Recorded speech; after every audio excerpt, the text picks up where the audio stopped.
nüüd on üks kahest, kas ma saan üle või käib pläts, näe. Täpselt. Ma toon selle plätsu jooks natuke eemale. Teen meid Facebooki photoshooti. Ei tea. Mine munni, miks ta nii sitasti kasvama pidite? Nagu hellitab ja nagu ei hellita ka.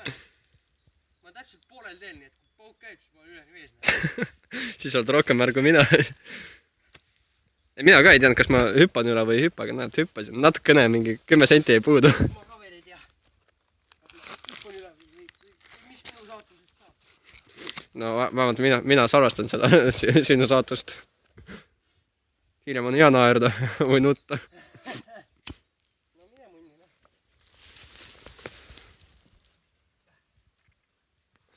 Ikka otsustasid Tarzanit mängida, jah? Ma ei tea, mida ma veel otsustan. Puu on nii liber, et ma ei tea.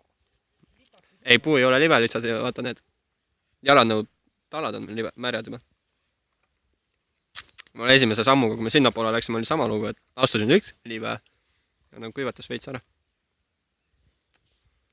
Tere, saaks kuidagi sinna vahelegi hüpata, sellele puusse kinni. Roni üles. Hakkad hüppama siia poole, küll sa madalamal kätte saad. Tegelikult piravalt poolt oleks hea vaata, siis on kuradi mahandamisega saab mängida. Siit türa kusagilt hüppama hakkas, sul pole kuhugi maad, sul on kõik pläts tee veel. Tere, saaks telefoni kuskile ära majutada. Oleks redelit vaja praegu.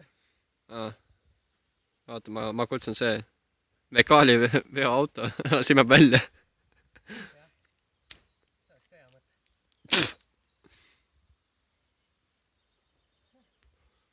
Täitsa puts. Mul on mõtted otsast teada. Ära mõtle, tegutse.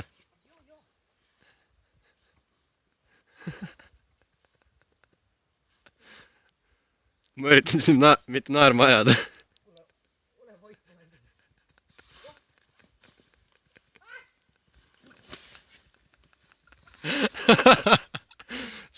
Saidki kuivalt üle.